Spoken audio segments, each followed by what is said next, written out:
Jom, mari saya tunjuk bagaimana menggunakan konsep takaful untuk membangkitkan minat prospek dalam keperluan meninggalkan aset untuk isteri serta anak-anak jika terjadinya kematian dengan mensasarkan pada golongan Muslim yang sudah berkahwin. Mari saya tunjukkan bagaimana untuk menerangkan konsep takaful kepada prospek anda. Encik prospek, katakan anda mempunyai RM1 juta sekarang dalam pelbagai bentuk aset. Apakah yang akan berlaku kepada aset anda jika sesuatu berlaku kepada anda?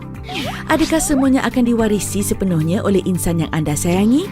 Bila anda meninggal dunia, aset ini akan dibekukan sehingga ada yang menuntut dan membawa beberapa dokumen yang diperlukan seperti LA, GP dan sebagainya. Tidak mudah bukan? Urusannya rumit dan mahal serta mengambil masa yang agak panjang. Lebih-lebih lagi apabila si mati tiada membuat wasiat. Walaupun ada wasiat, asetnya tidak semestinya 100% dapat diwariskan kepada orang yang kita kehendaki. Ini kerana bahagian wasiat hanya membenarkan 1/3 sahaja kepada yang bukan waris. Kemudian andaikan aset ini berjaya dicairkan, terdapat lagi satu cabaran yang waris kita perlu tempuhi, di mana jumlah yang dicairkan ini bukan semua milik waris kerana perlu melalui beberapa peringkat pelaksanaan harta pusaka Islam. Biar saya beritahu encik dengan lebih lanjut.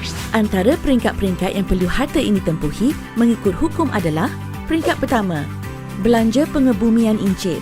Peringkat kedua, pelangsaian hutang. Peringkat ketiga, harta sepencarian. Peringkat keempat, pembacaan wasiat Islam jika ada.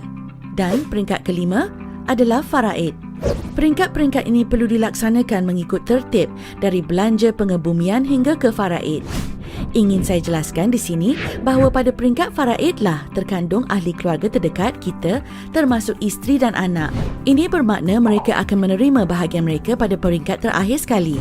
Peringkat terakhir di sini bermaksud jika terdapat baki yang mencukupi selepas pelaksanaan peringkat-peringkat terdahulu, maka tiadalah masalah. Akan tetapi jika baki yang tinggal hanya RM100,000 saja, bagaimana? Perlu diingat baki ini perlu dibahagikan mengikut waris faraid yang lain juga, termasuk ibu, ayah dan beberapa lagi waris yang berhak. Selepas diberi pada waris-waris yang lain ini, berapa agaknya yang tinggal untuk isteri dan anak-anak? Kalau tiada baki, bagaimana pula? Tahukah punca utamanya? Ya, kerana pusaka ini habis dibayar dengan hutang. Jika ini terjadi, keluarga kita perlu bermula semula untuk bina kehidupan baru. Kesian isteri dan anak-anak. Maukah anda jika saya tunjukkan cara menyelesaikan segala kekusutan ini? Kami namakannya sebagai takaful. Bagaimana caranya berfungsi? Andaikan jumlah yang encik prospek ingin ciptakan tadi bersamaan dengan nilai aset biasa tadi, RM1 juta. Bagaimana mencipta aset RM1 juta di bawah takaful? Mudah. Encik prospek hanya perlu mencarum sejumlah caruman setahun di dalam pelan takaful. Namakan isteri anda sebagai penerima di bawah conditional hibah. Ini bermakna encik prospek menghibahkan RM1 juta tadi terus kepada isteri tercinta, yang mana jika terjadi kematian, aset ini akan terus dimiliki oleh isteri encik prospek tanpa melalui peringkat-peringkat yang rumit seperti aset biasa tadi. Ini bermakna jika encik menghadiahkan RM1 juta kepada pasangan, maka RM1 juta juga akan sampai ke tangan beliau. Ini yang kami namakan sebagai hibah. Sementara waris menunggu harta pusaka dicairkan, wang hibah yang pantas ini juga dapat digunakan dulu untuk kos-kos guaman dan perbelanjaan seharian. Jadi, maukah kita mula merancang sekarang untuk menyenangkan waris nanti? Sebagai perancang hayat AIA anda, saya akan berkongsi pelan yang terbaik untuk melindungi anda serta ahli keluarga anda nanti jika terjadi sesuatu kejadian tidak diingini.